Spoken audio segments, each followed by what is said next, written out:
right.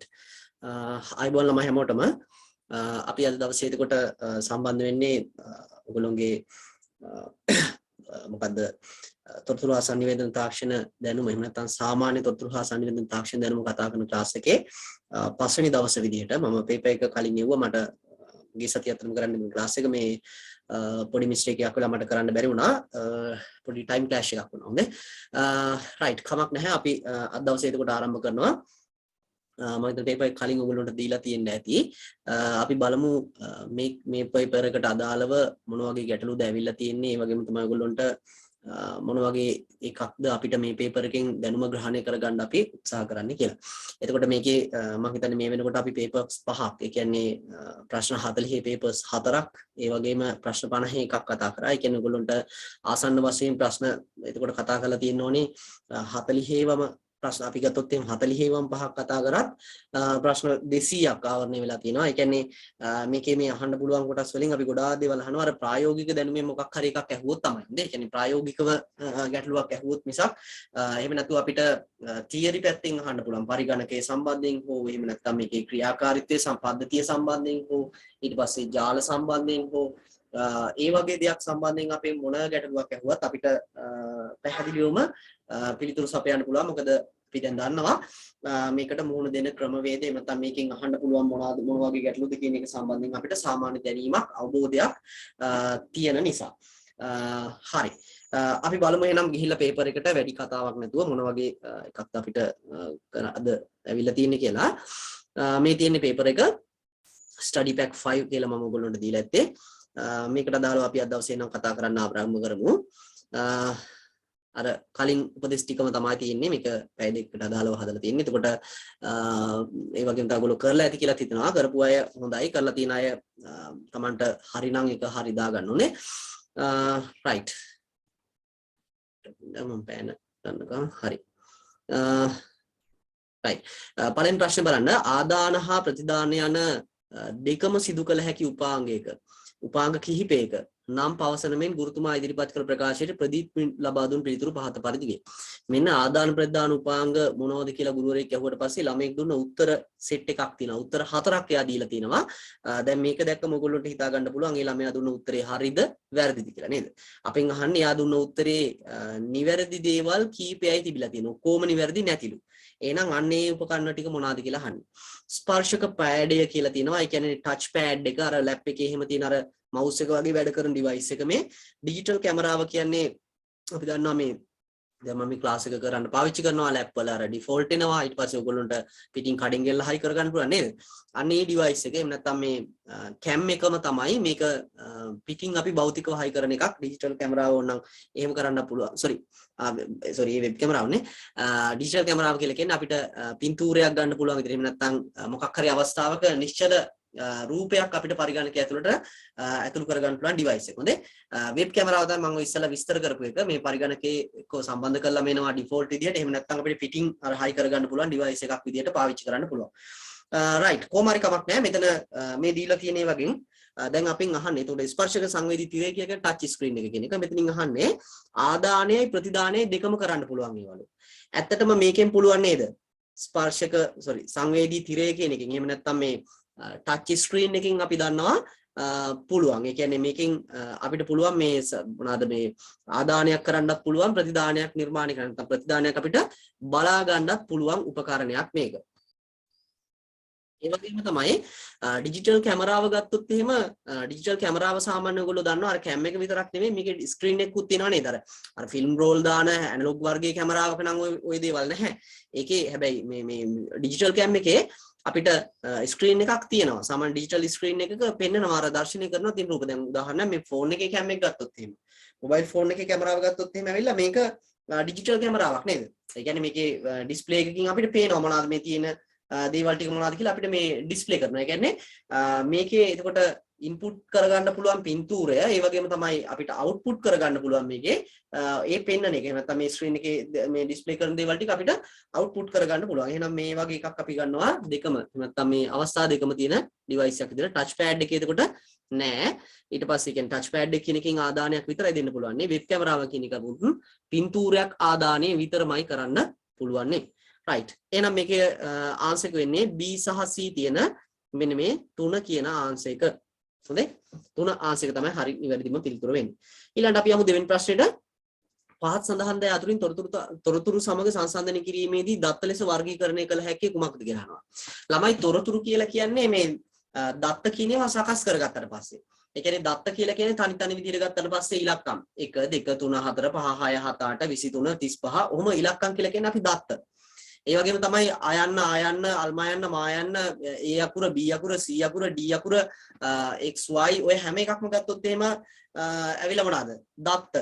හැබැයි අපිට ඔය ඉලක්කම් දෙකේ ඉලක්කම තුනේ ඉලක්කම කියන වෙන වෙනම දත්ත තියෙන ඒවා අරගෙන ඊට පස්සේ එකතු කිරීම කියන ලකුණට එහෙම නැත්නම් එකතු කිරීම කියන කාර්යයට ක්‍රියාවලියට මේක භාජනය කරාට පස්සේ 2යි 3යි එකතු කරාම අපිට 5යි කියලා තොරතුරක් නිර්මාණය කරන්න පුළුවන්. ඒ වගේම තමයි අර අයන්න මේ ඔහොම තිබුණු වෙන වෙන අකුරු තියෙන ඒවායින් අයන්නයි අල්මයන්නයි මායන්නයි කියන අකුරු තුන පිළිවෙලකට ලිව්වට පස්සේ නැත්නම් එක පිළිවෙලකට ඔහොම ලියාගෙන ගියාම අපිට අම්මා කියන වචනයක් නිර්මාණය කරගන්න පුළුවන්. ඒ කියන්නේ අපිට මේ දත්ත තොරතුරු බවට පත් කරනවා කියන ඒවා මේ එකතු කරනවා අඩු කරනවා විතරක් නෙවෙයි කරන්න තියෙන්නේ පිළිවෙලකට හැදුවත් කරන්න පුළුවන්. එහෙනම් අපිට තොරතුරක් කියන එක පැහැදිලි මොනවා හරි දත්ත ටිකක් එකතු වෙලා එහෙම නැත්නම් මොනවා හරි දත්ත ටිකක් පිළිවෙලකට සකස් වෙලා එහෙම නැත්නම් මොනවා හරි දත්ත ටිකක් සකස් කිරීමකට භාජනය වෙලා තමයි තොරතුරු කියන එක නිර්මාණය වෙලා තියෙන්නේ.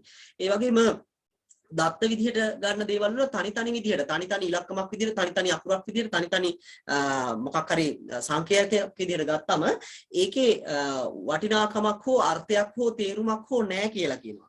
ඒ නිසා අපි දත්ත සහ තොරතුරු කියන ඒවා හරි ලේසි වෙන් කරගන්න මේ තොරතුරු තාක්ෂණය ඇතුලේ අපිට හම්බ වෙන එකක්.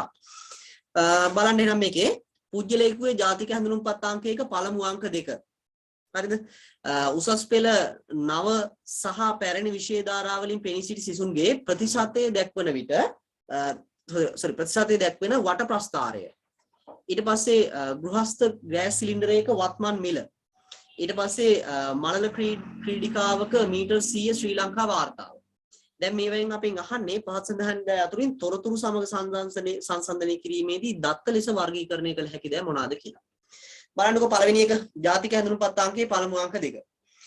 දෙවෙනි එකේ එතකොට උසස් පෙළ නව හා පැරණි නිර්දේශන ප්‍රතිශතයක් දෙන්න. ප්‍රතිශතයක් විදිහට ළමයි දැක්වෙනවා කියලා කියන්නේ අර විෂයන් වල ඒගොල්ලෝ ගත්ත ලකුණු ටික අරගෙන ඒ ළමයිගේ ලකුණු ටික මේ වෙන වෙනම එකතු කරලා ඊට පස්සේ ඒ වගේ ප්‍රතිශත කීයද කියලා හදාගෙන ඊට පස්සේ ඒවා ප්‍රස්ථාරයක් දාලා කියන්නේ තොරතුරක් නේද? දත්ත කියලා කියන්න පුළුවන් අපිට තනි ළමයිගේ ලකුණු එනනම් දත්තයක් කියන්න පුළුවන්. හැබැයි මෙතන මේක ඇවිල්ලා ඒ තනි ළමයාගේ දත්ත ටික අරගෙන හදාගත්ත තොරතුරක් තියෙනවා. දෙවෙනි එකේ ගෘහස්ත ගෑස් සිලින්ඩරයක වත්මන් මිල. ඒකත් තොරතුරක් නේද? ගෑස් සිලින්ඩරයක වත්මන් මිල කියන එක සකස් වීමක් වෙලා තියෙන්නේ. ඒ කියන්නේ මිල කියලා කියන එක තනි අංකයක් නෙවෙයි. ඒක මිල කියලා කියන්නේ තොරතුරක්. හොඳේ. ඒක අපිට නම් තොරතුරක් විදිහට ගන්න පුළුවන්. මිල කියන එක විශේෂයෙන්ම තොරතුරක් කියලා අපිට අඳුර ගන්න පුළුවන්. ඔය කොහෙදී සඳහන් වුණා. ඊට පස්සේ මල් ක්‍රීඩිකාවකගේ ශ්‍රී ලංකා 100 මීටර් 100 ශ්‍රී ලංකා වාර්තාව. තේරෙනවනේ මේකක් කියලානේ. ක්‍රීඩිකාවක දුවපු දුර කියලා අපිට දීලා තියෙනවා නම් දුර මීටර මෙච්චරයි කියලා. ඒක අපිට තොරතුරක් නෙවෙයි ඒක දත්තයක්. හැබැයි ඒ වගේ ක්‍රීඩිකාවෝ දුවපු දුරවල් වල දත්ත ටික එකතු කරලා අරගෙන එතනින් වැඩිම එක්කෙනා අරගෙන තමයි මේ තොරතුරු හදලා තියෙන්නේ. වැඩිම ක්‍රීඩිකාව නැත්නම් වැඩිම දුර නැත්නම් වාර්තාව වැඩිම නෙවෙයි වැඩිම කාලේ නේද? වැඩිම කාලයකදී දුවපු වාර්තාව කියලා අපිට හදන්නේ තොරතුරක්. එහෙනම් මෙතන තියෙන 1 2 B C D කියන තොරතුරු මේ දත්තයක්. පුජ්‍යලේඛුවේ ජාතික හැඳුනුම්පත් අංකයක පළමු අංක 2. ඇයි ළමයි ජාතික හැඳුනුම්පත් අංකය කියන තොරතුර ඩෙන්ටිටි නම්බර් එක කියන තොරතුර හැදෙන්නේ අංක සෙට් එකක් එකට පිළිවෙලට ලියලා නේද? එහෙනම් ඒ අංක සෙට් එක ලියන පිළිවෙලේ අර එක අංක දෙකක් විතරයි මේ දෙක. ඒතකොට මේක තොරතුරක් නෙවෙයි මේක ඇවිල්ලා ඩේටා එකක්. එහෙනම් දත්ත ලෙස වර්ගීකරණය කළ හැක්කේ A කියන පිළිතුර අපි පිළිගන්නවා. ඊළඟට තුන්වෙනි ප්‍රශ්නේ බලන්න. අන්තර්ජාලය හා සම්බන්ධ කර ඇති පාසලක පරිගණක ජාලයක කොටස් 5 රූප සටහනේ දැක්වේ. එහි B ලෙස නම් කර ඇති උපාංගය කුමක්ද කියලා අහනවා. දැන් ඔයගොල්ලෝ දන්නවා අන්තර්ජාලය කියන එක නිර්මාණය වෙන විදිය. මෙහෙම උපකරණයකට උපාංග කීපයක් සෙට් කරාට පස්සේ අපි දන්නවා මෙතන ලෑන් ජාලයක් නිර්මාණය වෙනවා. මේ ලෑන් ජාලය මෙහෙම දුරට අරන් ඇවිල්ලා මේ උපකරණය හරහා තමයි අන්තර්ජාලයට සම්බන්ධ කරලා තියෙන්නේ. එහෙනම් මේක බැලු බැලමට අපිට හිතා ගන්න පුළුවන් මේකේ අකුරකුත් ගහලා තියෙනවා නේද? R අකුර ගහලකුත් තියෙනවා. ඒ නිසා මේ තියෙන රවුටර් එක. හොඳේ රවුටර් එකෙන් තමයි මේ ජාලයයි මේ ජාලය. ඒ කියන්නේ LAN ජාලයක් MAN ජාලයකට WAN ජාලයකට සම්බන්ධ කරද්දී. දැන් මේ තියෙන්නේ LAN එකක්නේ. මේක ඇවිල්ලා LAN එකක්. මේක ඉස්කෝලේ ඇතුලේ තියෙන පරිගණක ටික ඔක්කොම එකතු කරලා එක ස්විච් එකකට සෙට් කරලා තියෙන්නේ. මේක ඇවිල්ලා LAN ජාලයක්. තව විදිහකට ගොත් මේක තියෙන ස්විච් එකක් නේද? මේ තියෙන ස්විච් එකක්. මේ ස්විච් එකට සම්බන්ධ කරලා තියෙන පරිගණක ටික මෙතනින් මෙහෙම ගිහිල්ලා රවුටර් එක හරහා තමයි අන්තර්ජාලයට සම්බන්ධ කරලා තියෙන්නේ. නම් මේක අපි පිළිගන්නවා මොකක් කියලාද? මේ අන්තර්ජාලයට සෙට් කරලා තියෙන මෙතන උපකරණය රවුටර් එක. එහෙම නැත්නම් මාර්ගකාරකය. මං හසුරුවන එක තමයි මෙයාගේ කාර්යභාරය. ඒ වගේම තමයි LAN සහ LAN MAN වගේ වෙනස් ජාල අතර සම්බන්ධතාවය ගොඩනගන්නත් මෙයා භාවිතා කරනවා. ඊළඟට මෙහෙයුම් පද්ධතියේ දැන් මේ LAN MAN කියන වචන මම මේ ඔයගොල්ලන්ට මේ කෙලිම කියාගෙන යන්නේ මේවා දන්න නිසා. හොඳේ කලින් කතා කරලා තියෙන නිසා. මොකද ආයෙ ඇඳ මෙහෙම කරන්න අවශ්‍ය නැහැ. නිකන් කාලය බුරුට නැස්ති කරන්න ඕනේ නැති නිසා මම මේ විදිහට කියාගෙන යන්නේ. හොඳේ කාට හරි ගැටලුවක් තියෙනවා නම් අහන්න. මෙහෙයුම් පද්ධතියේ කාර්යයක් වන්නේ ඔපරේටින් සිස්ටම් කියන අපි දන්නවා මෙහෙයුම් පද්ධතිය කියන්නේ මෘදුකාංගයක්. ඒ කියන්නේ පරිගණකයක තියෙන ප්‍රධානම මෘදුකාංගය තමයි ඔපරේටින් සිස්ටම් එක. අපි දන්න ඩෙස්ක්ටොප් පරිගණක වල ඊට පස්සේ ලැප් වල පාවිච්චි කරන අර Windows, ඊට පස්සේ Mac OS, ඊට පස්සේ අපේ ෆෝන් එකේ තියෙන Android, ඊට පස්සේ iOS ඔය වගේ ඔය ඔපරේටින් සිස්ටම් කියලා කියන්නේ මෙහෙයුම් පද්ධතිය කියලා කියන්නේ මේ ඩිවයිස් එක සම්පූර්ණයෙන්ම කන්ට්‍රෝල් කරන්න පුළුවන් විදිහට හදලා තියෙන මෘදුකාංගයක්. හොඳද? මේකේ අහන්නේ මේ මෙහෙයුම් පද්ධතියක කාර්යයක් මොකක්ද කියලා. මේ මෙහෙයුම් පද්ධතියක ප්‍රධානම කාර්යය තමයි එකක් තමයි මේ අතුරු මුහුණත සපයන එක. ඒ කියන්නේ කම්පියුටර් එකේ අර ඉන්ටර්ෆේස් එකේ දැන් ඔයගොල්ලන්ට පේනවා මවුස් එකේ ඊතලේ තියෙනවානේ. ওই මවුස් එකේ ඊතලේ අයිති වෙන්නේ මෙහෙයුම් පද්ධතියට. ඒ වගේම තමයි ඔයගොල්ලෝ වැඩසටහනක් ක්ලෝස් කරන අර කතිරේ තියෙනවානේ අර මේ software එක open කරන window එකේ උඩම කතිරේ. ඒක අයිති වෙන්නේ මොකටද? ඒක අයිති වෙන ඔපරේටින් සිස්ටම් එකට. ඒ කියන්නේ මේ අපිට පරිගණකය ඇතුලේ තියෙන data එහෙම නැත්නම් මේ පරිගණකය ඇතුලේ තියෙන මුදුකාංග වගේ දේවල් අපිට තේරෙන විදිහට ඉදිරිපත් කරන එක තමයි මේ අතුරු මුහුණතක් සපයනවා කියලා කියන්නේ. ඒ කියන්නේ කම්පියුටර් එක ඇතුලේ අර එක සහ බිඳුවෙන් හරි මොකක් හරි ක්‍රමවේදයකට හඳුනා ගන්න දේවල් අපිට තේරෙන විදිහට ඊතල විදිහට ඊට පස්සේ කොටු විදිහට කතිර විදිහට රතු පාට ඔන්නෝම විදිහට ඇතුළත් කළා එයා අපිට අඳුනා ගන්න පුළුවන් විදිහට නැත්නම් අපිට පැහැදිලිව ඒවා පේන විදිහට නැත්නම් අපිට පැහැදිලිව දැක්කම අඳුනා ගන්න පුළුවන් විදිහට නිර්මාණය කරලා පෙන්නනවා. එහෙනම් මෙන්න මේ ඩිවයිස් එකේ එක කාර්යය තමයි නැත්නම් මේ මුදුකාංගයක කාර්යය තමයි අතුරු මුහුණත් සැපීම කියලා කියන්නේ. ඒ කියන්නේ මේක හරි. ඊට පස්සේ මතක කළමනාකරණය. මතක කළමනාකරණය කියලා කියන්නේ ඔයගොල්ලෝ දන්නවා පරිගණකයේ ඇතුලේ අර ක්‍රියාත්මක වෙද්දී ක්‍රියාත්මක වෙන්නේ මෙහෙම ආදාන උපාංග තියෙනවා. ආදාන උපාංග තියෙනවා. මම නිකන් කෙටියෙන් මේ අර කලිමුත් කතා කරපු එකක් අඳින්නේ ඈ. ආදාන උපාංග වලින් මෙන්න මේ විදිහට තියෙනවෙන් දත්ත ආදානය කරන්නේ කොහෙටද? මතකය කියලා එකට. එහෙම නැත්නම් මෙමරි එකට තමයි ආදානය කරන්නේ. අර වොන් නියුමාන් ආකෘති කියලා එකක් මම අර මුල් දවස්වල කියලා දුන්නා මතකද? ඒක මේ කියන්නේ ඈ මතකය. ඊට පස්සේ මේ මතකයට ආදානය කරන දත්ත දැන් අපි උදාහරණයක් විදිහට මේකේ අපි ඉලක්කමක් හරි අකුරක් හරි මොනවා හරි ටයිප් කරන ඒවා වීඩියෝ කරන ඒවා ඕනම එකක් ඔය යන්නේ ඉස්සෙල්ලාම මේ මෙමරි එකට. ඔකට තමයි RAM එක කියලා කියන්නේ. මෙතනින් තමයි ළමයි ඊට පස්සේ යොමු වෙන්නේ data එක කොහෙටද? processor එකට. එහෙම නැත්නම් අර CPU කියන device එකට යොමු වෙන්නේ මෙතනින්. CPU. හරිද? අර මුදුකාංග වර්ගීකරණය ඇතුලේ OS ගැන මම කියලා දුන්නා. හොඳේ operating system කියන එක නේ. ආයි පාරක් නිකන් පොඩි පැහැදිලි කිරීමක් කරන්න. ඊට පස්සේ මෙතනින් යනවා එළියට කොහෙටද? මෙතනින් එළියට යනවා ප්‍රතිදාන උපාංග වලට. ප්‍රතිදාන. හරි. දැන් පැහැදිලි ඇති ආදාන උපාංග කියලා කියන්නේ මොනවද කියලා දන්නවා. අර කම්පියුටර් එක ඇතුළට දත්තයක් ආදානය කරන්න පුළුවන් විදිහට හදලා තියෙන ඔක්කොම උපකරණ ආදාන උපාංග. ඊට පස්සේ මතකය කියලා කියන්නේ ළමයි ප්‍රධාන වශයෙන් ওই මතකයේ RAM එක කියන එක තමයි උතනින් ඔය කියන්නේ. දැන් RAM එක කියන එක දන්නවනේ සසම්බාහ්‍ය ප්‍රවේශ මතකය කියන්නේ తాවකාලිකව දත් සකස් කරනකම් ගබඩා කරගෙන ඉන්න එක්කෙනා. ඊට පස්සේ CPU කියන්නේ ප්‍රොසෙස් කරන එක්කෙනා. ඇත්තටම අපි ආදානය කරන ඒවා ප්‍රොසෙස් කරන ඒවා. ඇත්තටම උදාහරණයක් විදිහට මම මෙතන එකේ ඉලක්කමයි දෙකේ ඉලක්කමයි ආදානය කරා මේ දෙක මෙතෙන්ට යන්නේ. ඒ දෙක මේක ඇතුළට ගිහිල්ලා තමයි එකතු කිරීම කියලා දුන්නොත් මේක එකතු කරලා දෙන්නේ. අඩු කරන්න කිව්වොත් අඩු කරන්නේ මෙතනදී. ඊට පස්සේ ඒ හදන උත්තරේ ආපහු පාරක් මෙතෙන්ට ගෙනත් දෙනවා. හොඳද? මතකයෙන් තමයි ගෙනත් දෙන්නේ සකස් කරලා. ඒ සකස් කරපු එක තමයි ආපහු මෙන්න මෙතන ප්‍රතිදාන උපාංග වලට යොමු කරන්නේ. එහෙනම් මෙන්න මේ ක්‍රියාවලිය සිද්ධ වෙන එක අපි ඕන්නියමාන ආකෘතිය නැත්නම් පරිගණක පද්ධතිය කියලා කියනවා. හැබැයි ළමයි මේක කරන එක්කෙනෙක් ඉන්න ඉපේ. දැන් මෙතනින් ආදානය කරනවා මතකයට ආවට පස්සේ මතකේ ඉඳලා දැන් ඔයා මෙතනට යන්න කියලා CPU එකට කවුරු හරි යවන්න ඕනේ දත්ත. ඒ වගේම තමයි CPU එකට ගිය දත්තේ සකස් කරාට පස්සේ දැන් එහෙනම් අපි ආපහු මතකයට යන් කියලා අරන් යන්න ඕනේ. ඔන්න ඔය වැඩේ කරන්නේ. කියන්නේ මේ මතකය සහ CPU එක අතරේ දත්ත හෝ මාරු කරන එක වගේම ආදානය කරනවා මතකයට ගේන එක මතකයේ තියෙනවා ප්‍රධාන උපාංග වලට යොමු කරන එක. ඔන්න ඕක ඇතුලේ වැඩ කරන මුදුකාංග තියෙනවා එනවා. අන්න ඒ කාර්ය කරන්නෙත් අපිට අර පරිගණකය ඇතුලේ තියෙන data හරියට නිවැරදිව පෙන්නන පරිගණකයේ තියෙන මොකද්ද operating system එක. එහෙම නැත්නම් මෙහෙයුම් පද්ධතිය කියන උදුකාම්මය. එහෙනම් මතක කළමනාකරණය කියලා කියන්නේ ඔන්න ඔය කාර්යය. ඒ කියන්නේ මේ මතකයට අරන් එන data සකස් කරන්න CPU එකට යවන එක. ඊට පස්සේ කියන්නේ මතකය ඇතුළට එකක් නෙවෙයි එන්නේ.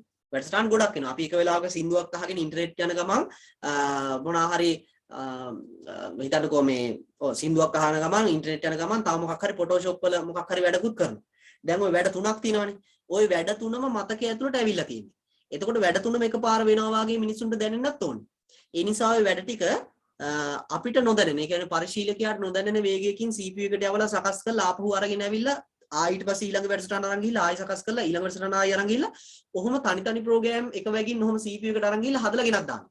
ඔන්න ඔය සංකීර්ණ කාර්ය කරන්නේ මෙහෙයුම් පද්ධතිය. ඒකට තමයි කියන්නේ මතක කළමනාකරණය කියලා. ඊට පස්සේ තමයි මේ ආරක්ෂණ කළමනාකරණය කියලා කියන්නේ ඔපරේටින් සිස්ටම් එකෙන් අපිට security එකක් දෙනවා. ඒ කියන්නේ මේකට අපිට password එකක් දාන්න පුළුවන්. ඒ වගේම තමයි අපිට folder වගේ ඒවා lock කරලා තියන්න පුළුවන්. ඊට පස්සේ මේකේ අර user accounts හදන්න පුළුවන්. admin account එක වෙනම, ඊට පස්සේ තව account වෙනම, home account හදන්න පුළුවන්. ඔන්න ඔය වගේ ආරක්ෂාව වෙනුවොත් මෙයාගේ නම් කාර්යභාරයක් තියෙනවා. එහෙනම් මේ මෙහෙයුම් පද්ධතියක් එහෙම නැත්නම් කම්පියුටර් එකේ තියෙන ඔපරේටින් සිස්ටම් එක කියන ප්‍රධාන වැඩ තුනක් තමයි මේ අපිට දීලා තියෙන්නේ. එහෙනම් මේකේ ආන්සර් එක 4 ABC සියල්ලම නිවැරදි. right. අපි යමු ළමයි පස්වෙනි ප්‍රශ්නෙට. පහ බලන්න ප්‍රාථමික ආචායන සඳහා නිදසුන් වන්නේ පහ සඳහන් දෑ අතරින් කවරක්ද? මට ඕකටත් මෙන්න මේකම පාවිච්චි කරන්න පුළුවන්. අපිට මේ මතකය කියන එක එහෙම නැත්නම් මේ කම්පියුටර් එකේ ස්ටෝරේජ් කියන එක එහෙම නැත්නම් මේ මෙමරි කියන එක අපිට ප්‍රධාන කොටස් දෙකකට බෙදන්න පුළුවන්. එකක් තමයි ප්‍රාථමික මතකය, අනිත් එක තමයි ද්විතීක මතකය. එහෙම නැත්නම් primary and secondary memory. මම මෙතනින් උඩින් ලියන්නම් ද්විතීක මතකය. ද්විතීක මතකය. primary memory, secondary memory කියලා කියන්නේ මේකට. හොඳේ? ද්විතීක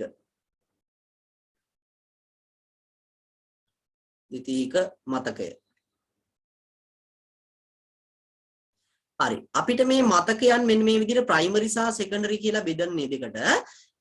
එක සාධකයක් මත පදනම් වෙලා. ඒ සාධකය තමයි ඔයගොල්ලෝට මේකේ පේන්නම තියෙනවා. මෙන්න මේ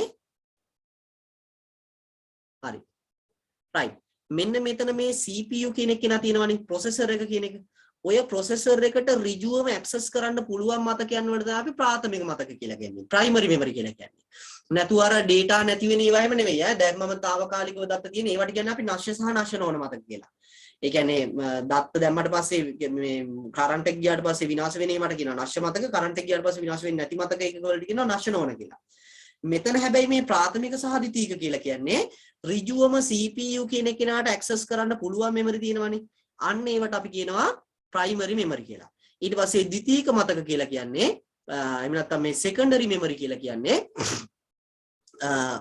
primary memory එකට ඇවිල්ලා තමයි ඒගොල්ලෝ CPU එකට එන්නේ. ඒ වගේ මතක. හොඳේ. මේකේ අහන්නේ ප්‍රාථමික මතක විතරක් තියෙන ඒවා.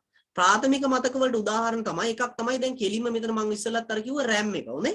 RAM එක කෙලින්ම CPU එකත් එක්ක සම්බන්ධයි. තව ඒ වගේම තමයි අර වාරක මතකේ cache memory කියන එක CPU එකත් එක්ක සම්බන්ධයි.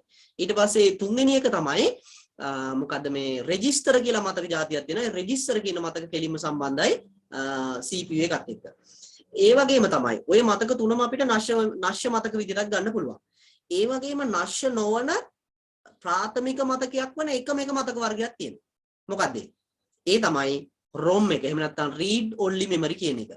අර කම්පියුටර් එක ඔන්න ඔන විදිහ වගේ දේවල් ගබඩා කරලා තියෙන මුදුකාංග. එතකොට ඒක අපි කියනවා මේ මතකයන් ඇතුලේ primary මතකයක් කියලා. ඒ කියන්නේ ඔන්න වර්ග හතරක් කිව්වමම ප්‍රාථමික මතක වලට අයිති වෙන register, ඊට පස්සේ cache memory එහෙම නැත්නම් වාරක මතකය කියලා කියන එක, ඊට පස්සේ RAM එක එහෙම නැත්නම් සම්භාව්‍ය මතකය කියන එක, ඊට පස්සේ දැන් මේ කිව්ව ROM එක එහෙම නැත්නම් කියවීමට සඳහා පමණක් එහෙම නැත්නම් read only memory කියන මතකය. මේකේ ආන්සර් එක නම් පෙනි තියෙනවා අපිට. මෙන්න මේ A කියන එක තමයි ගන්න පුළුවන් නේද? මෙතන hard disk එක CD DVD කියන ඒවා ද්විතීක මතක. ඒවට කෙලින්ම CPU එකට access කරන්න බෑ. කෙලින්ම RAM එකට ඇවිල්ලා තමයි එන්න ඕනේ. hard disk එක මෙතනක් තියෙනවා, CD flash drive මේ තුනම ඇවිල්ලා ද්විතීක මතක. මෙතනත් ඇවිල්ලා මේ දෙකම ඇවිල්ලා ද්විතීක මතක. right. ඊළඟට 6 වෙනි ප්‍රශ්නෙට යමු. පහත කවර වගන්තිය සත්‍ය වේද කියලා අහනවා. මෙතනින් සත්‍ය. හොඳේ මම කිව්වා මේ වගේ ප්‍රශ්නවල මෙහෙම සත්‍යද අසත්‍යද කියලා අහන්නේ වගේ මෙහෙම යටින් ඉලක්ක ගන්න කියලා. මොකද සමහරවිට අපිට කියවගෙන යද්දී පැටලෙනවා. අසත්‍ය ඒවා තමයි අහන්නේ කියලා හිතලා ඒව දානවා. ඒ සත්‍ය ඒවා නෙවෙයි අහන්නේ කියලා සත්‍ය ඒවා තමයි අහන්නේ කියලා හිතලා සත්‍යයකට දානවා. ඒ නිසා හරියට අපි ඔක ඉලක්ක ගහගන්න ප්‍රශ්නකදී ওই වගේ ආදී ඈ. රෙජිස්ටර් මතකයේ දත්ත ප්‍රවේශන වේගයේ සසම්භාවී පිවිසුම් මතකයේ කියන්නේ RAM එකේ වේගයට වඩා වැඩිය. හරිද? රෙජිස්ටර් මතකයේ කියන එකේ වේගය RAM එකේ වේගයට වඩා වැඩිලු. මේක හරි හොඳේ. RAM එක කියලා කියන එකට වඩා වැඩි වේගයක් තියෙනවා රෙජිස්ටර් කියන එක. මේ වේගය කියලා කියන්නේ ප්‍රොසෙසර් එකට data අරන් යන වේගය. එතන වේගය වැඩි වෙන්න හේතුව තමයි ඔය මේ රෙජිස්ටර් වල රෙජිස්ටර් තියෙන්නෙම ප්‍රොසෙසර් එක ඇතුලේ. හොඳද? RAM එක තියෙන ප්‍රොසෙසර් එකකින් එළියේ CPU එක ඇතුලේම තියෙන චූටි මතකයක් තමයි රෙජිස්ටර් කියලා කියන්නේ. ඒ නිසා එයා තමයි සාමාන්‍ය පරිගණකයක වේගවත්ම මතකයක විදිහට අපි සලකන්නේ. ඊළඟට දෙවෙනි එක දුඩ තැටියේ දත්ත ආචායන ධාරිතාවේ චුම්බක පටිවල ධාරිතාවයට වඩා වැඩිය. හොඳද? චුම්බක පටි කියලා කියන්නේ අර කැසට් පීස් කියලා ඔයගොල්ලෝ අර ඉස්සර පොඩි කාලේ එහෙම දැකලා ඇති. අන්න ඒවා. චුම්බක පටි. මේ දුඩ තැටිය කියලා කියන්නේ චුම්බක තැටි. හොඳේ? ඒ කියන්නේ CD එකක් වගේ අර තැටියක් වගේ තමයි තියෙන්නේ. හැබැයි චුම්බක තාක්ෂණයෙන් හදලා තියෙන අර කැසට් පීස් වල වගේ අර චුම්බක ටෙක්නොලොජි එකකින්. මෙතන තමයි ඇත්තටම ගත්තොත් එimhe ධාරිතාවේ වැඩිම මතකයක විදිහ ගත්තොත් එimhe චුම්බක පටි තමයි වැඩිම ධාරිතාවයක් තියෙන්නේ. ඒකට හේතුව තමයි ඒකේ ඒ වගේ අර ගොඩාක් අර පටියක් දිගේ ගොඩාක් data ගබඩා කරලා තියන්න පුළුවන්. සාමාන්‍යයෙන් TB 180ක් වගේ size වෙන තරම් size එකේ ඔය චුම්බක පටි තියෙනවා ඈ. ඒ නිසා ගොඩාක් ඉහළ ධාරිතාවයක් තියෙන මතක වර්ගයක් තමයි චුම්බක පටි කියලා කියන්නේ. ඒ කියන්නේ මේ ප්‍රකාශය වැරදි ඈ. මෙයා වැරදි. ඒ කියන්නේ දුඩ තැටි වලට වඩා, ඒ කියන්නේ දුඩ තැටි කියලා කියන්නේ චුම්බක තැටි, ඒවට වඩා මේ චුම්බක පටි වල ධාරිතාවේ වඩා වැඩි. හොඳේ මේක කියන්නේ චුම්බක පටි වලට වඩා වැඩි කියලා මේ දුඩ තැටි ඒක වැරදි. විදුලි විසන්ධි වූ විට RAM මතකයේ දත්ත නැතිව නමුත් රෙජිස්ටර් මතකයේ දත්ත නැති වී නොයයි. දැන් ඉස්සෙල්ලා මම කියපු එකක් නේද? රෙජිස්ටර් මතකය RAM එක සහ වාරක මතකය කියන්නේ කෑෂ් මෙමරි. ඔය තුනේ කරන්ට් එක ගියාට පස්සේ කියන්නේ විදුලිය නැති වුණොත් එම මතකේ නැති වෙනවා. ඒවට අපි කියන්නේ නැෂ්‍ය මතක කියලා. එහෙනම් මේකේ ඒ විතරයි හරි ඈ. මේකත් වැරදි. right 7 වෙනි එකට යමු බලන්න අපි.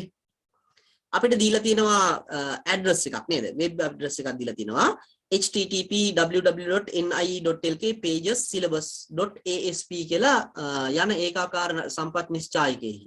එහෙම නැත්නම් අර URL එක කියන එකේ සිංහල තේරුම තමයි ඔය තියෙන්නේ ඈ. තපරක් ඉන්න. හරි. URL කියන එකේ සිංහල තේරුම තමයි මේ ඒකාකාරී සම්පත් නිශ්චායකය කියන්නේ. Unified Resource Locator කියන එක. හොඳේ. URL කියලා අර කෙටියෙන් කියන්නේ මේ වෙබ් ලිපිනය කියලා කියන එකට කියන සිංහල නම. නිශ්චායකයෙහි වසම් නාමයේ වන්නේ.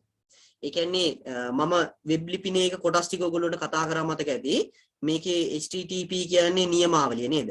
මේකට data අරගෙන යන්නේ මොන විදිහේ ක්‍රමවේදයකින්ද කියලා මේ කියලා තියෙනවා.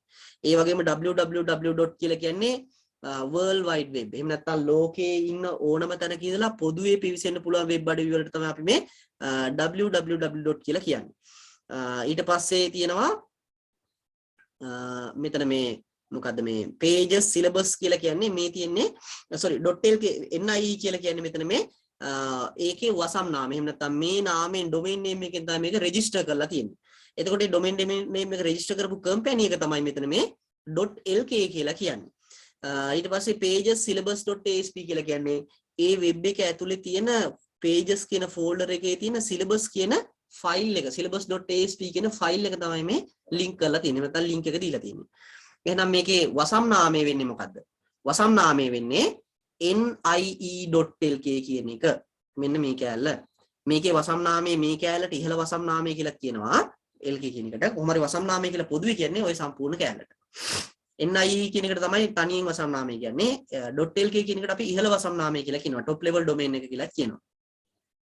right. නම් අපිට 7 වෙනි ප්‍රශ්නෙට උත්තරේ පැහැදිලි.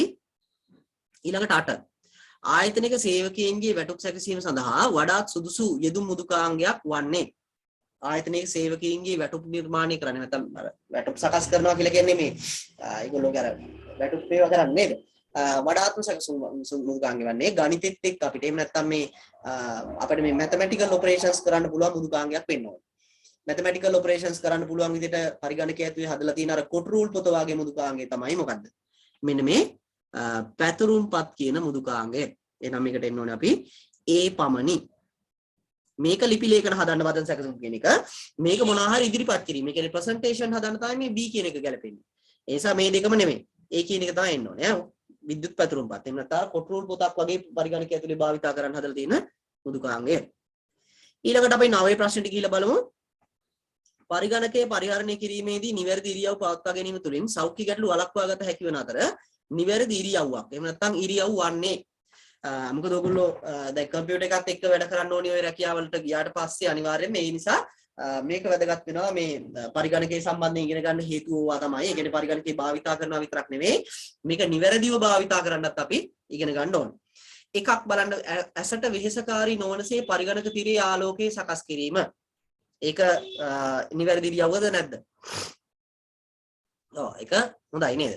විටින් විට තිරයෙන් පිටත බැලීම සහ ඇසිපිය ගැසීම. අර මේක දිහා නිකන් මැජික් එක වගේ ඇස් පිල්ලම් ගහන්න නැතුව බලාගෙන ඉන්න එපා කියලා කියන්නේ නේද? ඊට පස්සේ පරිගණක තිරය හා ඇස් අතර පරතරය අඟල් 10ක් 15ක් පමණ තැබීම. මේකේ මේ කියලා තියෙන නිකන් ඔයගොල්ලන්ට දැනගන්න ඕනි දේවල් තුනක් වගේ මේ තුනම හරි. හොඳයි සාමාන්‍ය හොඳ සෞඛ්‍ය පුරුදු පරිගණකයක් එක්ක භාවිතා කරද්දී ඇස් දෙක ආරක්ෂා කරගන්න නම් ඔන්න කරන්න තියෙන ඒවා. හොඳයි ෆෝන් වල වුණත් ඩිස්ප්ලේ එකේ ආලෝකය ගොඩක් අඩු කරලා දාන්න පුළුවන් නම් අර ඔටෝ කියන එක දාලා කියන්න. ඔටෝ එක අවුලක් නැහැ. මේ සාමාන්‍ය මොබයිල් ෆෝන් වලත් මේ ලැප් වලත් තියෙනවා IKEA එක තියෙනවා ලැප් වල ඇප් එකක් ඕන නම් ඒක දාගත්තමත් කොහොමවත් අර ආලෝකය ඔටෝමැටිකලි හැදෙනවා කියන්නේ අපේ ඇහැට ගැටලුවක් වෙන ගන්නට නෙවෙයි ඒක හැදෙන්නේ. ඊට පස්සේ නිතර තිරයෙන් පිටත බලන්න කියලා කියන්නේ. පරිගණක තිරයේ නිතරම මේ පෙන්වන දේවල් දිහාම බලාගෙන ඉන්න ගියාම ඇස් වලට ගැටලුවක් වෙනවා. මොකද මේකේ තියෙන අර චූටි ඩොට් වලින් තමයි පින්තූරේ නිර්මාණය වෙන්නේ. ඔකට ඇහැට ලොකු වෙහසක් දැල්ලා තමයි ওই පින්තූරය අපිට පෙන්වන්නේ. හැබැයි අපි නිතර පිටත බලනවා නම් අර පිටත තියෙන ඒවත් එක්ක ආපහු ඇහැ රිෆ්‍රෙෂ් වෙනවා වගේ එකක් තමයි වෙන්නේ. ඒ නිසා ඩිස්ප්ලේ එක දිහාම හැම වෙලාවෙම බලාගෙන ඉන්න එපා කියලා කියනවා. ඒ කියන්නේ මොකක් කර මේ වැඩ කරගෙන ඉන්නවා නම් අහක බලාගෙන වැඩ කරන්න කියලා එහෙම නෙවෙයි ඈ. ඊට පස්සේ පරිගණක තිරය හා ඇස් අතර පරතරය අඟල් 10ක් 15ක් කියලා කියන්නේ අඩි 10ක් 15ක් නෙවෙයි ඈ. මෙහි ඉඳන් මෙහෙම වැඩ කරන්න බෑනේ. අපිට සාමාන්‍ය වැඩ කරන්න පුළුවන්. හැබැයි ඇහැ මේකට මෙහෙම ඔබාගෙන ඉන්නේ නැතුව සාමාන්‍ය දුරකින් මේ අඟල් 10 15ක දුරින් හිටියම ගැටලුවක් නැහැ. එහෙනම් ආන්සර් එක 4 ABC සියල්ල. ABC සියල්ල කියලා එන්න ඕන. right අපි ඊළඟ එක බලමු. ඊළඟ තියෙන්නේ ඝට්ටනේ නොවන මුද්‍රණ යන්ත්‍ර ඇතුළත් පිළිතුර වන්නේ. දැන් මේ මුද්‍රණ යන්ත්‍ර කියන ඒවා වර්ග දෙකක් තියෙනවා ඝට්ටනේ වන සහ ඝට්ටනේ නොවන කියලා. අන්න එතනින් අපෙන් අහන්නේ ඝට්ටනේ නොවන මුද්‍රණ යන්ත්‍රයක් ඇතුළත් වන්නේ. මම කිව්වා ඔය බැංකුව වල එහෙම ගොඩක් වෙලාවට පාවිච්චි කරන එකක් තමයි ඔය ඝට්ටනේ වන මුද්‍රණ යන්ත්‍රය කියන එක. ඔයගොල්ලෝ දැන් බැංකුව වල ගිහිලා දැකලා ඇති අර මොනවද මේ බැංකු පොත print කරනකොට. ඒ කියන්නේ බැංකු කවුරු හරි මුදල් දාලා හරි මුදල් අරගෙන හරි withdraw එකක් හරි deposit එකක් හරි කළා මේ අර පොත දුන්නාට පස්සේ පොත print කර ගන්නවානේ. සමහරව ආසාවට ගිහලා මාසෙන් මාසෙ ගිහලා print කරන් එනවා. ඕක print කරන්න ගියාට පස්සේ මේ අර ඩක් ඩොක් ගාලා පොඩි සද්දයක් එනවා. ඒ කියන්නේ මොකක් හරි ගැටීමක් වෙනවා යන්ත්‍රය ඇතුලේ නේද? ඒකෙන් තමයි මුද්‍රණය වෙන්නේ. එහෙනම් එන්නේ ගැටීමෙන් තමයි මුද්‍රණය සිද්ධ වෙන්නේ. කියන්නේ අර මොනවා හරි නිකන් අර තින්ත තියෙන කඩදාසියක් වගේ එකක හයියෙන් මොකක් හරි අකුරක් වැදුනන් පස්සේ ඒක යටින් තියෙන පොලේ අකුරු මුද්‍රණය වෙනවා. ඒ වගේ එකක් තමයි වෙන්නේ. අර සීල් ගහන වගේ තමයි. හැබැයි මේ ඒ අරුණාම ඝට්ටනේ නොවන ක්‍රම ටිකකුත් තියෙනවා. ඝට්ටනේ නොවන ක්‍රම වෙන්නේ එකක් තමයි අර ඉන්ක්ජෙට් කියන තින්ත විදන යන්ත්‍ර. දෙවෙනි එක තමයි අර තින්ත කුඩු දාන ලේසර් යන්ත්‍ර. හරිද? තුන්වෙනි එක තමයි තාපය මගින් එහෙම නැත්නම් රත් වීම මගින් මුද්‍රණය කරන මුද්‍රණ යන්ත්‍රය. ඒ කියන්නේ බස් ටිකට් මැෂින් එක ඊට පස්සේ ATM යන්ත්‍රය තියෙන්නේ. ඕවට තින්ත දාන්නේ නැහැ. රත් වීමෙන් මුද්‍රණය කරන්නේ. ඒ කියන්නේ ඕවට දාන්නේ කොලයක්. හොඳේ කඩදාසියක් දාන්නේ. කඩදාසියේ තින්ත තියෙනවා. රත් වුණාට පස්සේ කඩදාසියේ තියෙන තින්ත ටික මතුවෙනවා. එහෙනම් අන්න ඒ වගේ ක්‍රමයක් තමයි මේ භාවිත කරන ඝට්ටනය නොවන මුද්‍රණ යන්ත්‍ර ඇතුලේ ප්‍රධාන එකක්. එහෙනම් බලන්න මේකේ ඝට්ටනේ නොවන මුද්‍රණ යන්ත්‍ර කියන්නේ තාප මුද්‍රක කියන්නේ බස් ටිකට් මැෂින් එක වගේ ඒක හරි. ඊට පස්සේ ලේසර් මුද්‍රණ යන්ත්‍රය කියලා කියන්නේ ලේසර් එකෙන් මුද්‍රණය කරන යන්ත්‍රය. ඊට පස්සේ මෙතන මේ තියෙනවා නේද තිත්න්‍යාස මුද්‍රකය. right එතකොට තිත්න්‍යාස මුද්‍රකය කියලා කියන්නේ අර බැංකුව වල එහෙම අර ඩේලි රිපෝට් එක ගන්න. එහෙම නැත්නම් ඩේලි රිපෝට් එක print කරන මුද්‍රණ යන්ත්‍රයක් තියෙනවා. ඒ කියන්නේ ඔයගොල්ලෝ බැංකුවක් නිකන් ඉවර වෙන වෙලාව වෙනකම් වගේ ඇතුළේ ඉඳලා තියෙනවා නම් ඇහිලා ඇති අර ට්‍රී ගාලා නිකන් සද්දයක් එක්ක මේ කෝලයක් කොහොම ටික එළියට එනවා. ඒක එන්නේ මේ ලොකු සද්දයක් එනවා. සද්දේ වෙනවා කියලා කියන්නේ ඝට්ටනේ වෙනවා. හොඳේ. ඒ කියන්නේ ඝට්ටනේ වන මුද්‍රණ යන්ත්‍රයක් තමයි ඒකේ තියෙන්නේ. එතකොට ඔය ආභාංශ එකේ වගේ බිල් දාන්න ගියාමත් ඔයගොල්ලන්ට ඒක බලා ගන්න පුළුවන් ඈ. එහෙනම් මේක ඇවිල්ලා ඝට්ටනේ නොවන මුද්‍රණ යන්ත්‍රයක් නෙවෙයි ඈ. මේ පේලි මුද්‍රකය කියලා කියන්නේ අදහස් කරන්නේත් මං හිතන්නේ මේ තිත්න්‍යාස කියන්නේ ඔය තිත්න්‍යාස මුද්‍රකයටම තමයි. මොකද පේලි මුද්‍රකය කියලා එකක් වෙනම මුද්‍රණ යන්ත්‍රයක් මට එහෙම මීටර් නෑ හොඳේ. ඒ කියන්නේ කොහොම හරි මේ දෙක තාප මුද්‍රණ යන්ත්‍රය සහ ලේසර් මුද්‍රණ යන්ත්‍රය කියලා කියන්නේ මේ දෙකම ඇවිල්ලා ඝට්ටනේ නොවන ක්‍රම වලින් මුද්‍රණය කරන යන්ත්‍ර. මොකද ඝට්ටනේ නොවන ක්‍රම තියෙන්නේ අපි දන්නවා තින්ත විදින එකයි, තින්ත කුඩු භාවිතා කරන එකයි, රත් වීම භාවිතා කරන එකයි ඈ. එහෙනම් ওই තුන වෙන්න ඕනි. ඒ තුනෙන් තියෙන මෙතන B සහ C. අපි මේ ආන්සර් එක පිළිගන්නවා. මොකද මේ පේලි මුද්‍රණ යන්ත්‍රය කියලා එකක් මට එහෙම මීටර වෙන්නේ නැහැ. අර මොකද ඝට්ටන නොවන මුද්‍රණ යන්ත්‍රයම තමයි ඔය එතන අදහස් කරන්නේ ඈ. right. ඊළඟට අපි 11 වෙනි ප්‍රශ්නේ බලමු. පහත ප්‍රකාශ අතරින් සාවද්‍ය ප්‍රකාශය හෝ ප්‍රකාශ වන්නේ වැරදි එක අහන්නේ. ඒ නිසා මේක යටින් ඉරක් අහ ගන්න ඕනේ. හොඳ ළමයි ඉරි ගා ගන්නවා. අපි දන්නවා මොකද පැටලෙන්න පුළුවන් හදාගෙන යද්දී ওই වගේ ගැටලු වෙන්න පුළුවන් නිසා අනිවාර්යෙන් මේ යටින් ඉරක් ගා ගන්න සාවද්‍ය ප්‍රකාශය තමයි අහන්නේ. සමක්ෂක රැහැන් වලට වඩා ප්‍රකාශ තන්තු වල දත්ත ප්‍රවේශන වේගය වැඩිය. හරිද? අර රැහැන් ගැන අවබෝධය තියෙනවා දැන්. සමක්ෂක රැහැන් වලට වඩා ප්‍රකාශ තන්තු වේගය වැඩිය. හරි නේද? ප්‍රකාශ තන්තු තමයි අර රටක ඉඳලා තවත් රටකට පවා දත්ත අරගෙන යන්න ඕන නම් අදින්න. ඒ කියන්නේ ෆයිබර් ඔප්ටික් ඒවා වේගවත් වෙන්නේ. සමක්ෂක කියලා කියන්නේ ඇන්ටනා වයර් එක. ඊට පස්සේ sannivedanayේදී ප්‍රකාශ තන්තු ආලෝක තරංග සම්ප්‍රේෂණය කරනු ලබයි. හරි. ආලෝකයෙන් තමයි දත්ත ගමන් කරන්නේ. ඔකේ තියෙන්නේ සිහින් වීදුරු නලයක් වුණා කම්බියක් නෙමෙයි තියෙන්නේ ප්‍රකාශ තන්තු වල. ඒ නිසා ආලෝකයේ විදිහට තමයි ගමන් කරන්නේ. ආලෝක පරාවර්තන විදිහට තමයි දත්ත ගමන් කරන්නේ. සමක්ෂක රැහැන් වල පිරිවැය ප්‍රකාශ තන්තු වලට වඩා අධිකය. ඒක හරිද? සමක්ෂක රැහැන් වල පිරිවැය ප්‍රකාශ තන්තු වලට වඩා අධිකයි. මෙහෙම සාමාන්‍යයෙන් අපි අර පිරිවැය වැඩිම කියලා කියන්නේ ප්‍රකාශ තන්තු. හොඳේ.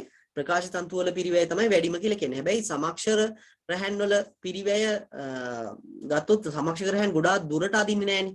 කෙටි ඒවට නේද CCTV එකක් උඩරිම මීටර් 100ක් යවයි ඕන. ඊට එහා CCTV එක වැඩ කරන්නේ නැහැනේ මීටර් 100ට වඩා යද්දට නේ. ඒ වගේ data slow වෙනවා. මොකද සමක්ෂක රැහැන් වල එච්චර දුර අදින්න බැරි නිසා. ඇන්ටනා වයර් උනත් එහෙම ගොඩාක් දුර අදින්නේ නැහැ. ඒ ගොඩාක් දුර ඇද්දොත් එහෙම මේ ඒ අර අපි බලාපොරොත්තු වෙන data එක transfer වෙන්නේ නැහැ. හොඳේ. කොහොම හරි කමන්නේ මේකේ කියන විදිහට අපිට A සහ B දෙකම හරි. හැබැයි මෙතන ආන්සර් එකක් නැහැ මේ A සහ B කියලා විතරක් දුන්න. අපිට පිළිගන්න වෙන්නේ මෙන්න මේ දෙක විතරයි. මේක වැරදි ඈ. ABC සියල්ලම කියලා දීලා තියෙනවා. ඒක අපිට පිළිගන්න අමාරුයි. මොකද පිරිවැය විදිහට ගත්තොත් එහෙම ප්‍රකාශ තන්තු කියන ඒවායේ පිරිවැය සමක්ෂක ඒවට වඩා ගොඩක් වැඩි. හොඳේ. මේක ප්‍රකාශ තන්ත්‍ර මේක උත්තරේ චුට්ටක් මාරු වුණා නම් හොඳයි. ඒක all කියලා දාගන්න A සහ B තමයි එන්න ඕනේ ඈ. right. ඊළඟට අපි බලමු 12 වෙනි ප්‍රශ්නෙට යන්න බලන්න. අදෝරක්ත තරංග සහ ගුවන් විදුලි තරංග හිස්තැනක් දීලා සඳහා නිදසුන් වේ. මොනවාද නිදසුන්ද? නොනියමු, ඒ කියන්නේ unguided, ඊට පස්සේ unprotected, unbounded, ඊට පස්සේ guided. මොනවාද? අපි දන්නවා නියමු නොවන. එහෙම නැත්නම් මේ නොනියමු කියලා තියෙන එකයි ඈ. නියමු නොවන. එහෙම නැත්නම් unguided ඒවා තමයි මේ. මොකද භෞතික වයර් එකකින් ඇදලා නැති ඒවා තමයි මේ අදෝරක්ත සහ ගුවන් විදුලි තරංග කියලා කියන්නේ. ඒ කියන්නේ නියමු නොවන කියන වර්ගයට තමයි මේවා අයිති වෙන්නේ. 13 බලන්න පහසඳහන් විද්‍යුත් ලිපින ඊමේල් අතුරින් නිවැරදි විද්‍යුත් ලිපිනයක් වන්නේ. මේම අපිට ඊමේල් ලිපින ලියද්දී අපි දන්නවා ඊමේල් ලිපිනයක් නිවැරදි එකක් විදිහට ලියන්න පුළුවන් නේ මොකද නේද? මෙතන එකක් තියෙනවා rajanganaya@gmail.com කියලා. මෙතන මේකක් දීලා තිනවා මොකද්ද මේ අන්ඩර්ස්කෝර් එකක් ඉස්සරහින් දීලා තිනවා. රාජාංගන මහසෙන් gmail කියලා මේක සම්පූර්ණ වැරදි @ ලකුණ අනිවාර්යයි නේද? @ ලකුණ අනිවාර්යෙන් තියෙන්න ඕනේ. ඒ වගේම තමයි මෙතනත් අවුලක් තියෙනවා අර අන්ඩර්ස්කෝර් එක දාන්න බෑ. සාමාන්‍ය සංකේත දාන්න බෑ. වෙන ඉංග්‍රීසි අකුරු විතරයි දාන්න පුළුවන් නේ. @ ලකුණ ඇරුණාම @ ලකුණ අනිවාර්යෙන් ඒක ඔටෝමැටිකලි අපිට හම්බ වෙන්නේ ලිපිනේ හදාගනිද්දී. ඊට පස්සේ රාජාංගනයේ @mahasengama gmail මෙහෙම ලියන්න පුළුවන්ද? බෑ. gmail කියන එකට කලින් @ ලකුණ එන්න ඕනි. මෙහෙම අපිට ඕනි ඒවා නම් ලියන්න බෑ @ ලකුණට පස්සේ. ඒක ඔටෝමැටිකලි ජෙනරේට් වෙන නිසා ඒකත් වැරදි. rajanganaya mahasen@gmail.com මේක හරි නේද? මේක හරි ඈ.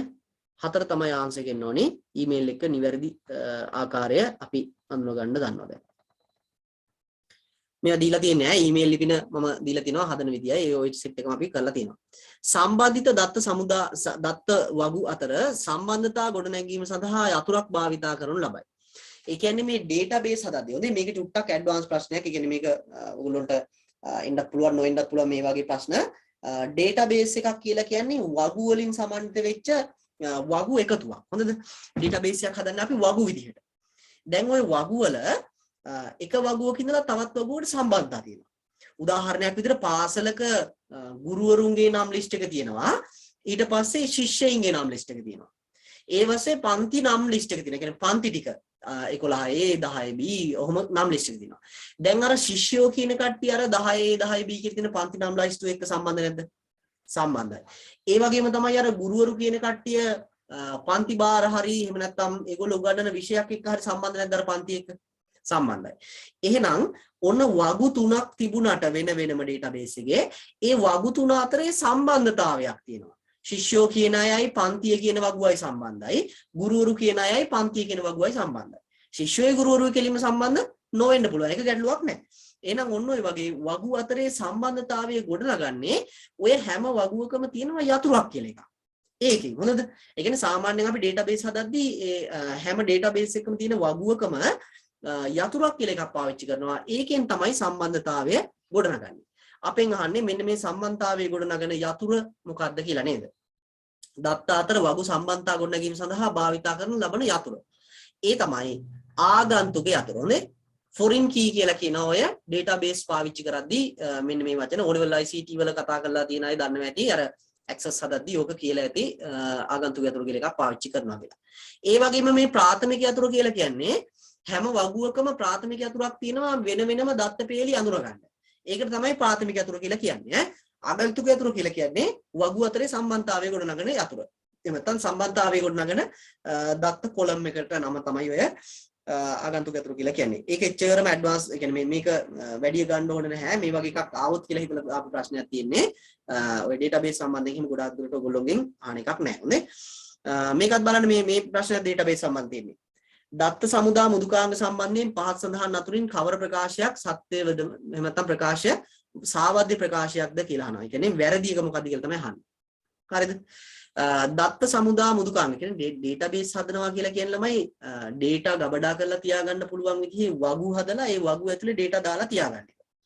එතකොට ඒකට අනිවාර්යයෙන් මුදුකාංගයක් පාවිච්චි කරන්න එපා. ඒකට තමයි මේ කියන්නේ දත්ත සමුදා මුදුකාංග කියලා. හොඳේ. අපිට මුදුකාංග වෙනත් මුදුකාංගයකින් ඩේටාබේස් එකකට ඩේටා දාන්න පුළුවන්. එතකොට නිකන් අපිට ඍජුවම ඩේටාබේස් එකක් හදලා ඒකට ඩේටා දාන්න ගන්නත් පුළුවන්. ওই විදිහේ වැඩ කරන්න පුළුවන් විදිහේ මුදුකාංගයක් ගැන තමයි මේකේ නැත්තම් ඒ වගේ මුදුකාංග ගැන තමයි අහලා තියෙන්නේ. බලමු මේක අපි. පළවෙනි එක දත්ත සමුදා මුදුකාංග.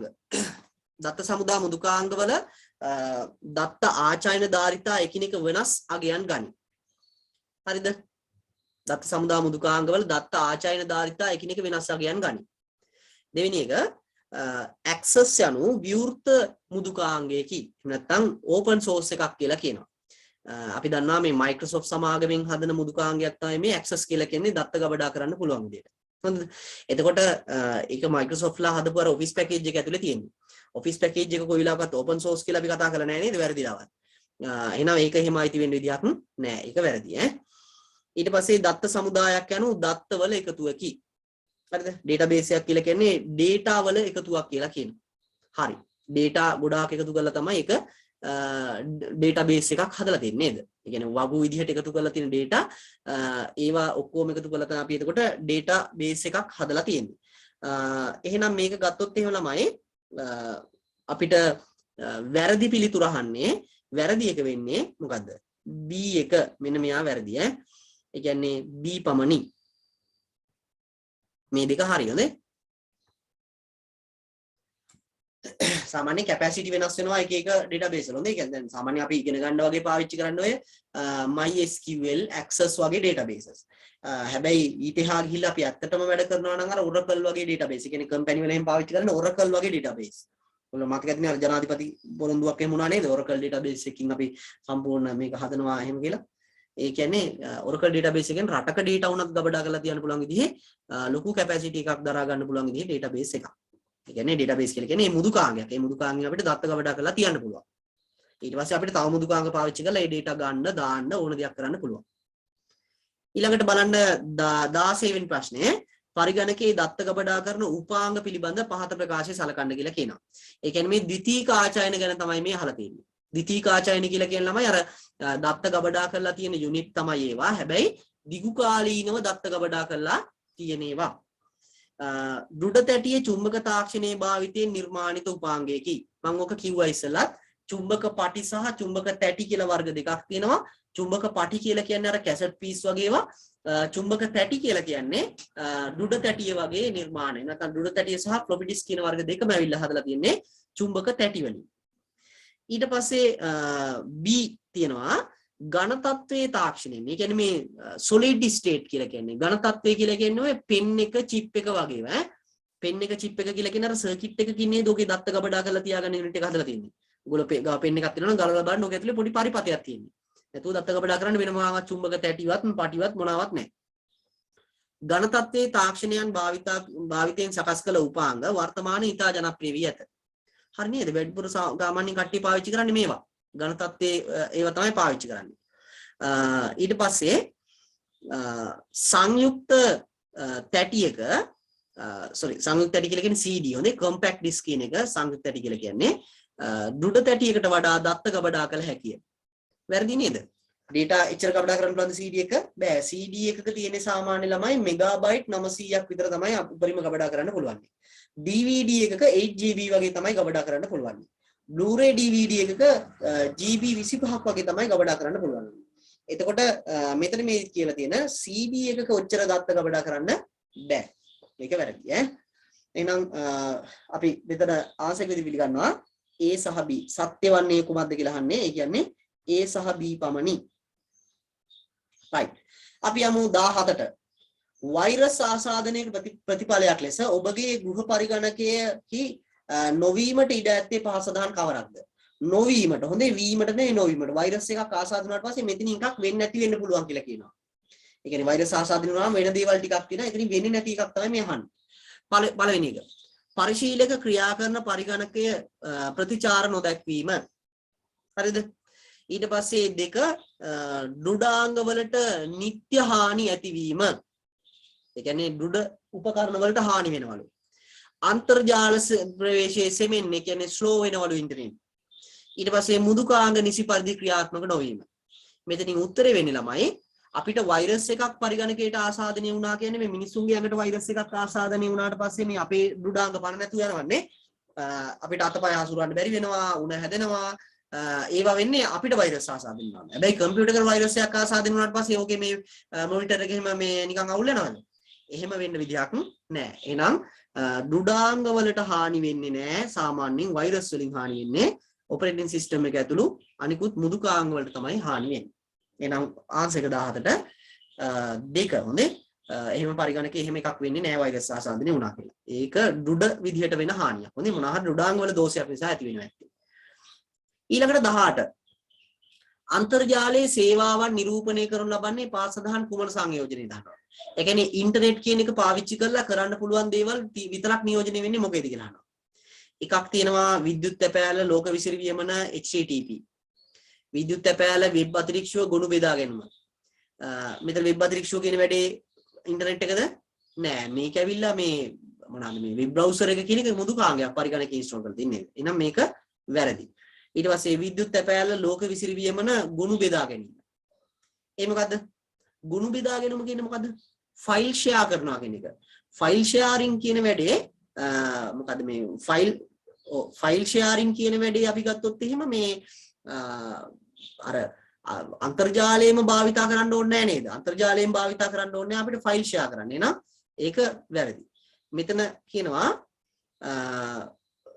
විද්‍යුත් තැපෑල HTTP ගොනු බෙදා ගැනීම. ඒකත් වැරදි. මොකද මේ ෆයිල් ෂෙයාරින් කියන වැඩේ හැම වෙලාවෙම අපිට බාර ගන්න බෑ. මේකේ තියෙන මොකද්ද මේ ගොනු බෙදා ගන්නවා කියලා කියන්නේ අපි කියන්නේ ෆයිල් හෝමාරු කරනවා කියන එක අපිට පෙන් එකකින් උනත් කරගන්න පුළුවන් නිසා. බලන්නකෝ විද්‍යුත් තැපෑල මේක අපිට ඉන්ටර්නෙට් නැත්තම් කරන්න පුළුවන්ද? බෑ. මේක අන්තර්ජාල සේවාවක්.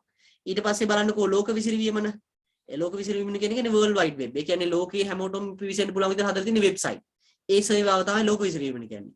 HTTP සේවාව කියන්නේ මොකක්ද? HTTP සේවාව කියන්නේ අර වෙබ් අඩවියක data අපිට ගෙනලා දෙන එකත් අපේ data වෙබ් අඩවියකට ගිහින් දාන එකත්. ඔයගොල්ලෝ Facebook එකට යනවා කියන්නේ Facebook එකේ data ඔයාලගේ කම්පියුටර් එකට ෆෝන් එකට අරගෙන එනවා. ඒ වගේ Facebook එකේ post එකක් දානවා කියලා කියන්නේ ඒ data ටික Facebook එකේ අර server එකට අරගෙන යනවා. ඔය වැඩේ කරන්නේ HTTP කියන සේවාව මගින්. එහෙනම් E මේකේ answers නම් පොඩ්ඩක් අවුල්ලා තියෙන්නේ. E එක තමයි හරි ඈ. right ඊළඟට 19. පරිගණක යතුරු පුවරුවක් භාවිතා කර සුනෙත් ලිපියක් මුද්‍රණය කරගනි. මෙම අවස්ථාවට අදාළව පරිගණක මෙහෙයුම් පද්ධතිය මගින් සිදු කළ මූලික කාර්ය හොඳින්ම විස්තර කළ හැක්කේ. ඒ කියන්නේ මේ සුනෙත් කියන එක්කෙනා පරිගණකයේ යතුරු පුවරුව භාවිතා කරලා ලිපියක් මුද්‍රණය කරනවා. ඒ කියන්නේ මේ ලියුමක් print කරගත්තලු. මේකට අදාළව පරිගණක මෙහෙයුම් පද්ධතිය සිදු කළ කාර්ය මොකක්ද අහනවා. ගුණ සහ ෆෝල්ඩර් කළමනාකරණයක දහනවා, ක්‍රියාවලි කළමනාකරණ දහනවා, ආදාන ප්‍රදාන කළමනාකරණ දහනවා, ආචයන කළමනාකරණය දහනවා.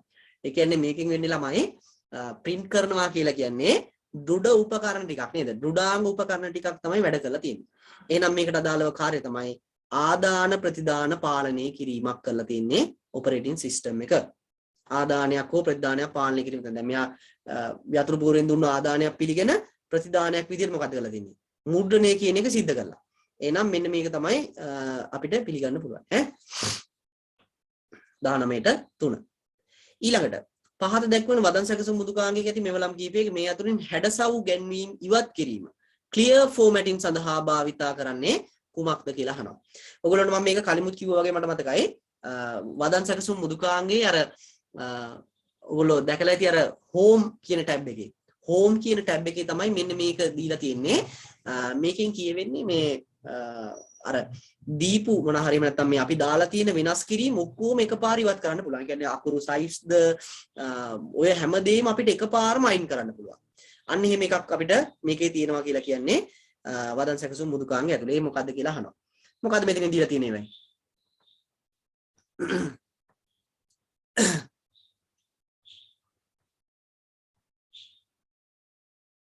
right මේ තියෙන්නේ ඒ සිම්පල් A අකුරකුයි කැපිටල් A අකුරකුයි දාලා නිකන් මේ මකණයක් වගේ කැලලක් දාපු.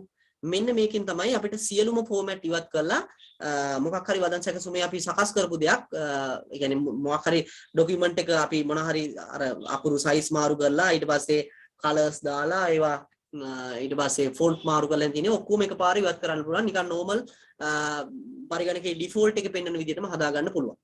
ඒක තමයි මේ. හොඳයි.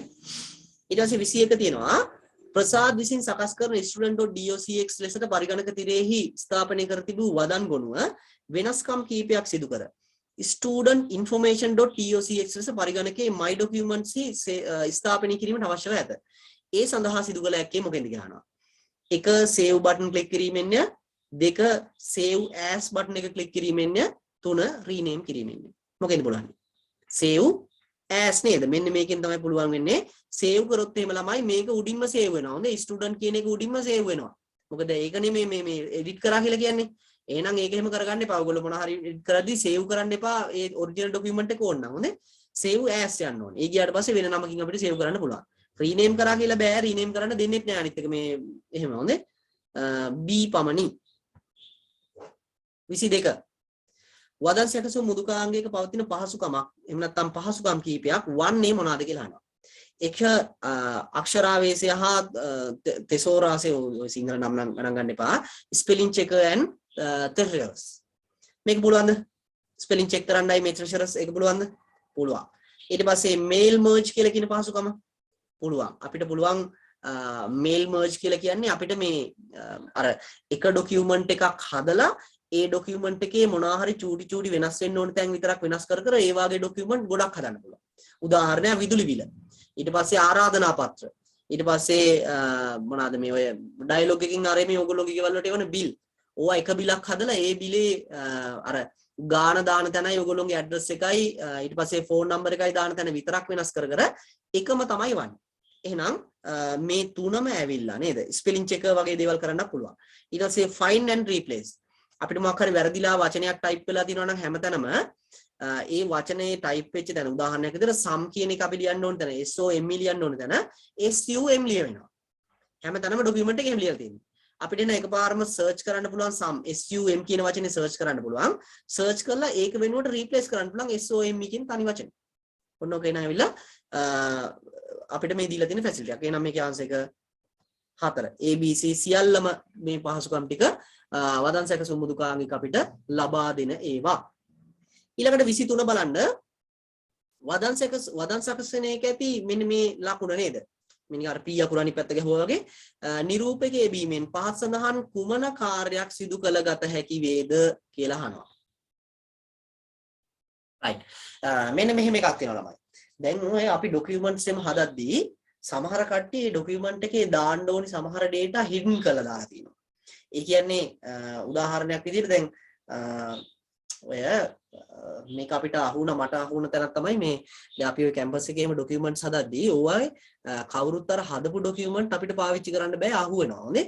ඒකට අපේ කට්ටිය හොරෙන් කරපු කපටිකමක් තමයි මෙන්න මේ වගේ ડોකියුමන්ට් එකේ ලියද්දී මෙන්න මේ හරි ස්පේස් එකක් වෙනුවට මෙතෙන් දානවා මේ මෙන්න මෙහෙම අන්ඩර්ස්කෝර් එකක්. හරිද? අන්ඩර්ස්කෝර් දාලා ඕකේ පාට සුදු පාට කරනවා. දැන් උතන ස්පේස් එකක් තියෙනවා කියලා පේන්නේ නැහැ. ඔහොම යටින් ඉරක් තියෙනවා. යටින් ඉරක් තියෙන්නේ අපිට පේන්නේ හැබැයි ස්පේස් තියෙනවා වගේ. එතකොට වෙන්නේ අර ડોකියුමන්ට් එකේ කොපි එකක් තව කොහෙන් හරි අරගෙනද අපි මේ කියලා අර ප්ලේජරිසම් චෙක් කරොත්. ඔයගොල්ලෝ ප්ලේජරිසම් කියන එක අහලා තියෙන්නේ. ප්ලේජරිසම් චෙක් කරොත් එම් ප්ලේජරිසම් වලට අහු වෙන්නේ නැහැ. ඒ කියන්නේ මොකද මේ මෙහෙම එක දිගට අකුරු ලියාගෙන ගිය එකක් තිබුණොත් නේ අහු වෙන්නේ. ඒ කියන්නේ මේ තියෙන විදිහටම තිබුණොත් මේක මැදින් මේ ස්පේස් එකක් තියන්නේ නැතුව මෙතනින් මැදින් ඉරක් ගහලා ඒක සුදු පාට කරනවා. අන්න ඒ වගේම අහු වෙන්නේ නැහැ. ඕවා චෙක් කරන්න පුළුවන් ක්‍රමයක් තමයි මෙන්න මේ ලකුණ පාවිච්චි කරන එක. ඒ කියන්නේ Word document එක අප්ලෝඩ් කරන්න කියලා අපිට එවන්න කියන Word document එක. ඒකේ ඒගොල්ලෝ මෙන්න මේක චෙක් කරලා බලනවා. එතකොට අහු වෙනවා මොනවාද? ඡේදයේ තියෙන ලකුණු ඊට පස්සේ මොනවා හරි ඔය සැඟවුණු හැඩසව් ගැනීම. මේ කියන්නේ අපි hidden කරලා මොනවා හරි දාලා තියෙන ඒවා. ඊට පස්සේ සංකේත දාලා තියෙන ඔක්කොම තියෙන තැන් ටික මාක් කරනවා. හරිද? සාමාන්‍යයෙන් ඡේදයෙන් ඡේදයට උඩ එකයි යට එකයි විතර තියෙන්න පුළුවන්. අකුරු වල මේක ස්පේස් වල එහෙම මාක් වෙන්නේ නැහැ. අපි ස්පේස් එක වෙනුවට වෙන මොකක් හරි දාලා ඒක සුදු පාට කරලා එහෙම තිබුණොත් මේක අහු වෙනවා. හරිද?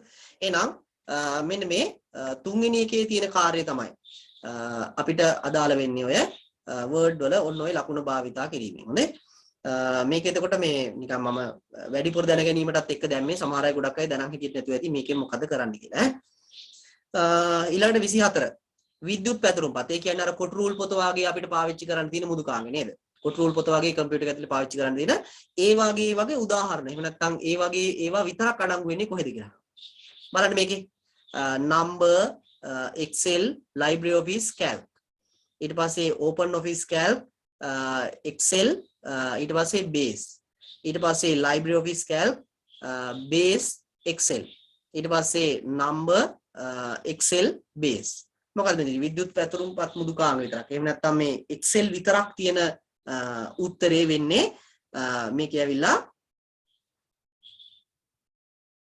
වෙන්නේ මෙන්න මේ පළවෙනි ආන්සර් එක. ඒකේ පොඩි අඩුපාඩුවකුත් තියෙනවා. හොඳේ මේ sorry ඒක නෙමෙයි. මේකේ library office library office වල calc එක හරිනේ. මෙතන මේ හරි මේ I work numbers වෙන්න ඕන. හොඳේ මේ numbers කියලා නිකම් මුදුකාංගයක් නෑ. I work numbers කියලා තමයි තියෙන්නේ. Excel එක යනම I work numbers කියලා එකක් තියෙන නිසා මේක පොඩි ගැටලුවක් තියෙනවා. මේ සම්පූර්ණ නමම ලියලා නැහැ. නිකන් numbers කියලා කොහෙවත් Excel වගේ මුදුකාංගයක් නැහැ. හොඳේ පැතුරුම්පතක් නැහැ. ඒ නිසා ඒකේ චූටි අඩුපාඩුකුත් තියෙනවා. පළවෙනි ආන්සර් එක අපි කොහොමරි පිළිගන්නවා. ඊළඟ වැඩපතක කෝෂයේහි පහත් සඳහන් අගයන් සලකන්න කියලා කියනවා. A1 සමානයි 5, B1 සමානයි 2යි, C1 සමානයි 3යි. B4 කෝෂයේහි A1 ගුණ කිරීම B1 ඊට පස්සේ ඒකේ මේ තියෙන්නේ අපි දන්නවා මෙතනින් මේ නේද? දැම්මට පස්සේ වෙන වැඩි අපි දන්නවා. යන සූත්‍රය ඇතුළත් කරේ නම් එහි පිළිතුර වන්නේ කුමක්ද කියලා අහනවා. මොකද්ද මේ අහන්නේ? අපේ මෙතන අහන්නේ A1 ගුණ කිරීම B1 ඊට පස්සේ මෙතනින් ඉහළ අගයක් දාලා ඒකේ තුන්වෙනි බලය නේද? C1 වල කියන්නේ මේ sorry C1 කියන එක කියන්නේ 3 කියන එක තුන්වෙනි බලය ගන්න. A1 වැඩි කිරීම B1 කීයද? 10යි. මෙතන නේද? 5 වැඩි කිරීම 10 නේ තියෙන්නේ A1 එකයි B1 එකයි. ඊට පස්සේ 10 වැඩි කිරීම නම් 10 තුන්වෙනි බලය කියලා තමයි ගන්න. එතකොට 10 තුන්වෙනි බලය අපි එනවා 1000යි කියලා ගන්නවා. sorry මේකේ ඉස්සෙල්ලම ප්‍රයොරිටි එක හම්බ වෙන්නේ මෙයාට හොඳේ. බලයට තමයි ප්‍රයොරිටි එක හම්බ වෙන්නේ. ඒ කියන්නේ B1 එක ඇවිල්ලා මෙතන දෙකනේ තියෙන්නේ. දෙකේ තුන්වෙනි බලය. දෙකේ තුන්වෙනි බලය කියන්නේ 8යි. 8 වරක් 5 තමයි එතකොට මෙතන අහන්නේ. හොඳේ. මෙතන තියෙන 5නේ. ගුණ කිරීම 5. ඒ කියන්නේ ඉස්සෙල්ලා වැඩ කරන්නේ මේ ගුණ කිරීම නෙවෙයි. මෙන්න මේ 2 to the power 3 කියන එක. ඒ කියන්නේ B1 එකේ තුන්වෙනි බලය කියන එක. එතකොට එයාට ප්‍රයොරිටි එක හම්බ වෙනවා. ඒ නිසා දෙකේ තුන්වෙනි බලය කියලා කියන්නේ 8යි 8 වරක් 5 40යි. 3 ආන්සර් එක. හොඳේ. ඊළඟට 26 පහ සඳහන් වැඩපතෙහි C1 කෝෂයෙහි A ගුණ කිරීම B1 යන සූත්‍රය ඇතුළත් කර ඇත. එම සූත්‍රයේ C2 කෝෂයට පිටපත් කළ විට C2 එකේ දැක්වෙන්නේ මොකක්ද කියලා අහනවා. මෙතන තියෙන්නේ මේ A1 ගුණ කිරීම B1 කියලාලු 20යි කියලා හැදිලා තියෙන්නේ. හරිනේ. දෙවරක් 10 A1 ගුණ කිරීම B1 නේද? එතකොට 20යි. ඕකම මෙතෙන්ට පිටපත් කරොත් මොකද්ද වෙන්නේ අහනවා. පිටපත් කරනවා කියන්නේ මෙතෙන් ඉඳන් මෙහෙට අඩන් එනවා කියන එක. ඒ අඩන් ආවම එන්නේ මෙතන A2 ගුණ කිරීම B2 කියලා හැදෙනවා. ඔටෝමැටිකලි එයා ඊට උඩින් තියෙන සූත්‍රයේ පල්ලෙහායකට එද්දි පරිවර්තනය කරගන්නවා. එයාගේ පේලියේ තියෙන එකට අනුරූපව. A1 B1 තිබුණ එක A2 B2 කියලා එයා හදා ගන්නවා.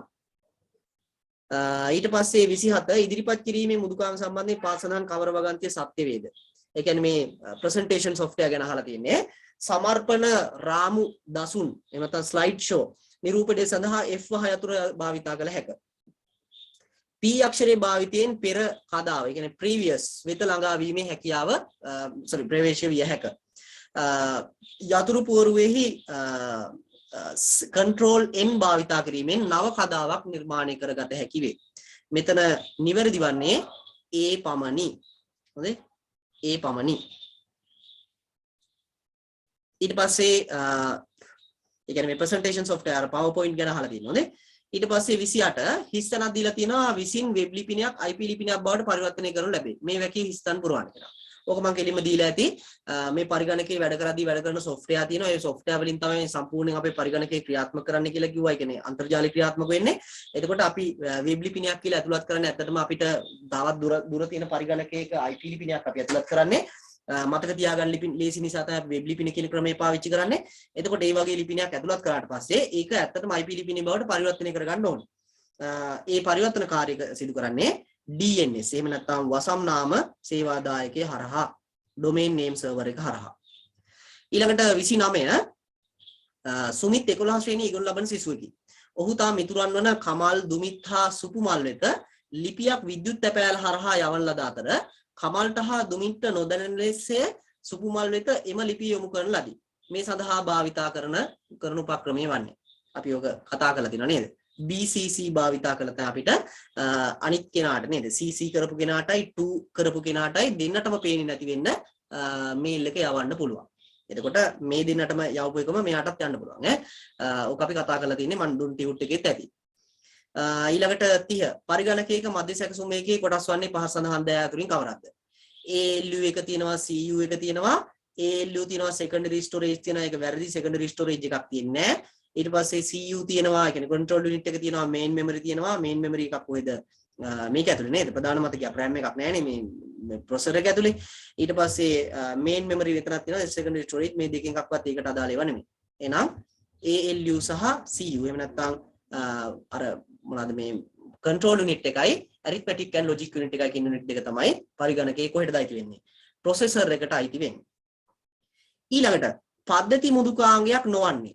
මතක ඇති මම ඔයගොල්ලන්ට කිව්වා මේ පද්ධති මුදුකාංග කියලා වර්ග ටිකක්. system software කියලා જાතියක් තියෙනවා. ඒ වගේම තමයි යෙදුම් මුදුකාංග කියලා જાතියක් තියෙනවා.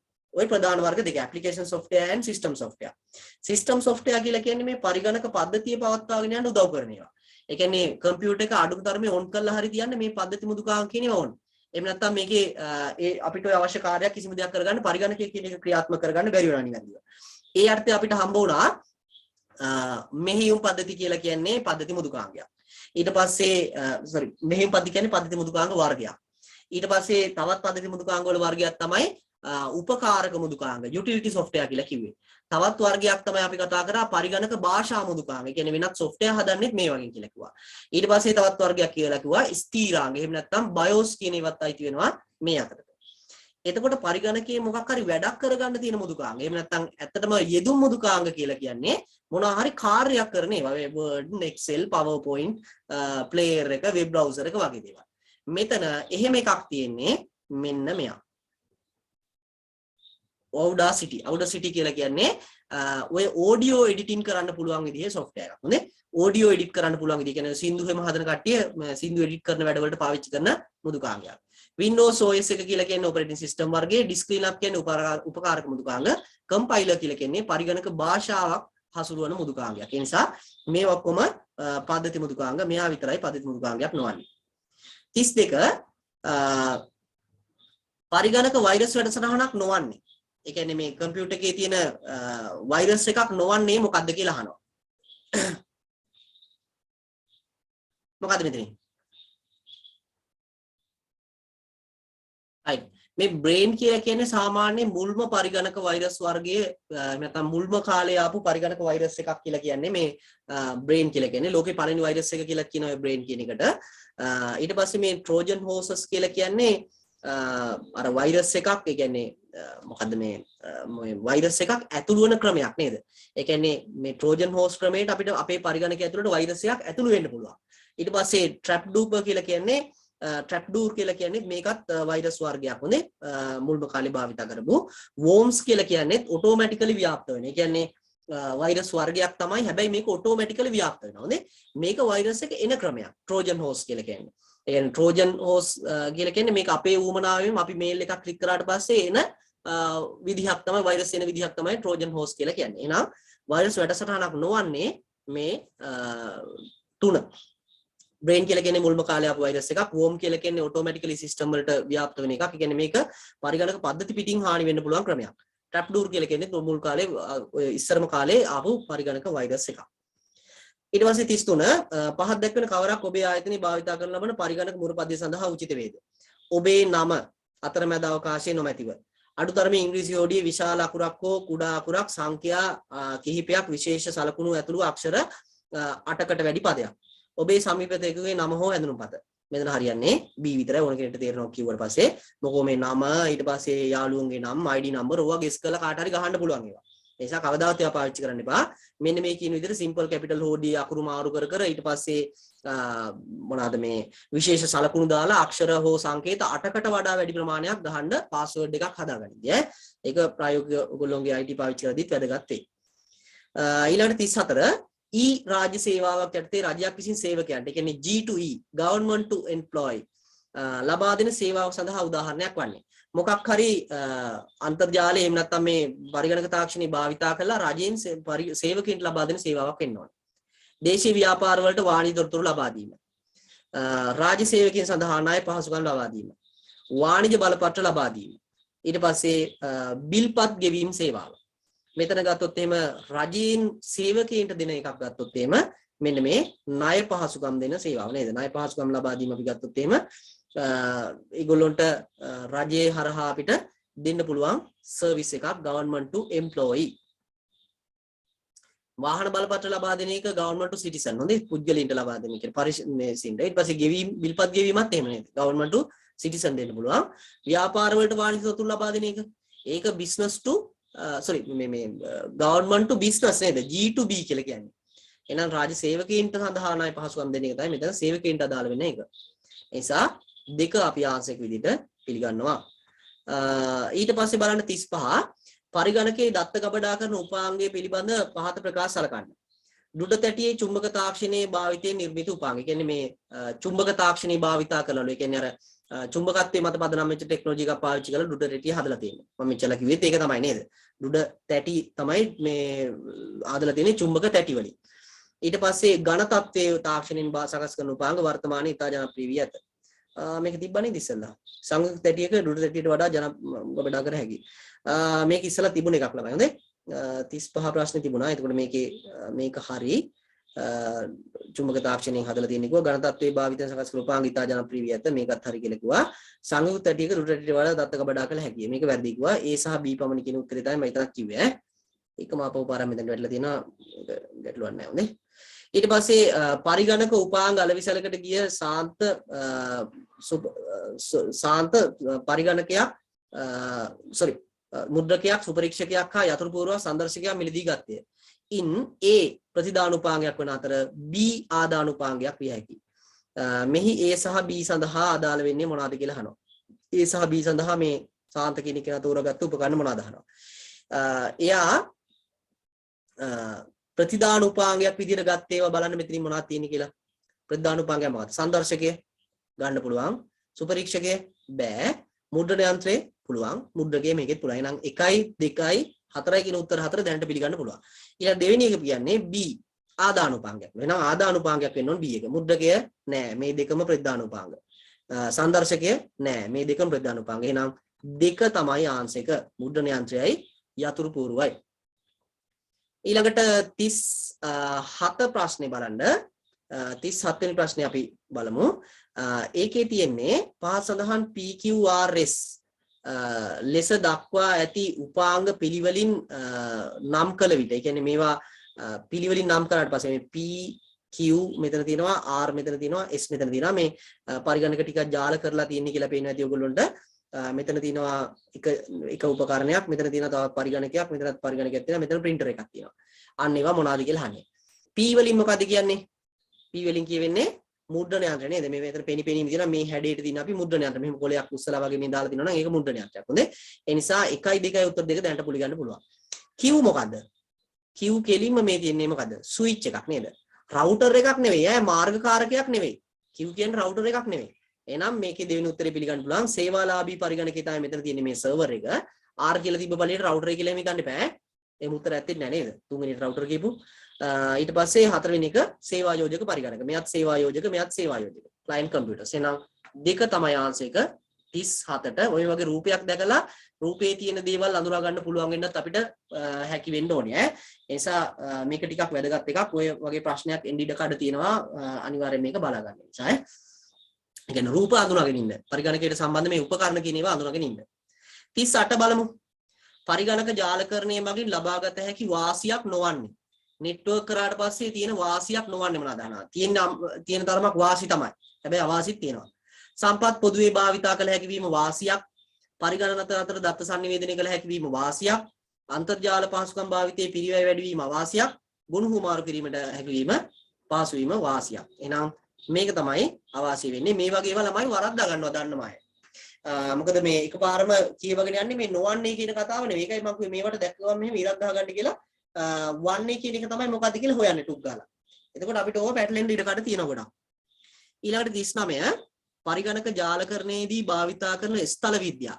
මම එදා ස්ථල විද්‍යාව ටික කියලා දුන්නා මතක ඇති ගිය සතියේ කලින් සතියේ අර තරු ජාලය, බස් ජාලය, ඊට පස්සේ මොකද්ද මේවා මේ ට්‍රී ටොපොලොජි ට්‍රී ජාලය කියන්නේ මොකද්ද? ඔන්න ඊට පස්සේ රින්ග් එක මුදු ජාලය කියන්නේ මොකද්ද? ওই ටික මම ගිය සතියේ කතා කරා මතක ඇති. ගිය සතියේ කියන්නේ මේකට අන්තිමට කලින් තිබුණේ. හොඳේ. ස්ථල විද්‍යාව පිළිබඳ අධ්‍යයනය කරන අතරතුර සමන් විසින් තම ව්‍යාපාර ස්ථානයේ පරිගණක ජාලගත කිරීම සඳහා තරු ආකාරයේ ජාල ස්ථල විද්‍යාව තෝරා ගන්නවා. ඒ කියන්නේ අර මොනවාද මේ ස්විච් එකක් හයි කරලා ස්විච් එකේ ඉඳලා උපකරණ වලට ඍජුව සම්බන්ධ කරනවා වයර්. ඒක තමයි මේ තරු ආකාරයේ ස්ථල විද්‍යාව කියලා කියන්නේ. මේ සඳහා හේතු වී ඇතැයි හිතන හේතු කීපයක් පහත දැක්වේ. උපාංග මධ්‍යගතව පාලනය කළ හැකි වීම. ඒ කියන්නේ මැද තියෙන උපාංගයකින් අනිත් ඒවා පාලනය කළ හැකි වීම. B ජාලය තුල එක් පරිගණකයක් අකාර්ය වන්නේවද ජාලයේ බිඳුන වැටීම. ඒ කියන්නේ ඒ ජාලයේ තියෙන එක කම්පියුටර් එකක් හැදුනම අනිත් ඒවා වැඩ කරනවා. ඒ කියන්නේ මෙන්න මෙහෙම නෙවෙයි හදලා තියෙන්නේ. ස්විච් එක මෙහෙම තියෙනවා. මෙන්න මෙතනට කොහොම මෙයා තරු විදියට හදනවා කියන්නේ මෙන්න මේ විදියට පරිගණක කොහොම සම්බන්ධ කරනවා. හොඳේ මෙතෙන්ට පරිගණකයයි මෙතෙන්ට පරිගණකයයි ඊට පස්සේ මෙතෙන්ට පරිගණකයයි ඊට පස්සේ මෙතෙන්ට පරිගණකයයි ඊට පස්සේ මේකටම හයි කරන්න පුළුවන් ළමයි සර්වර් එකක්. හොඳේ සර්වර් එකක් හයි කරන්න පුළුවන් මෙහෙම මෙන්න මේ හරියට තියන්න පුළුවන්. දැන් මේකේ අහන්නේ එකෙක් ඊළඟට තුන්වෙනි එක කියන්නේ එකෙක් පරිගණකයකට අනිත් පරිගණක සෑම රැහන් මගින් එක් කර සම්බන්ධ කළ හැකි වීම. බලන්න මේකේ මධ්‍යගතව පාලනය කරන්න බැරිද? පුළුවන්. මේ ඉන්න සර්වර් එකට මෙතන තියෙන උපකරණය හරහා මේ ඔක්කොම පාලනය කරන්න පුළුවන්. සෙන්ට්‍රලයිස්. දෙක ජාලය තුල එක් පරිගණකයක් අකාර්යමන්නවද ජාලයේ බිඳුන වැටීම. දැන් මෙයා කැඩුනා කියලා මේ කම්පියුටර් එක වැඩ කරන්නේ නැතුව ගියා කියමුකෝ. අනිත් ඒවා වැඩ කරන්නේ නැති වේද? වැඩ කරනවා කිසි ගැටලුවක් නැහැ නේ.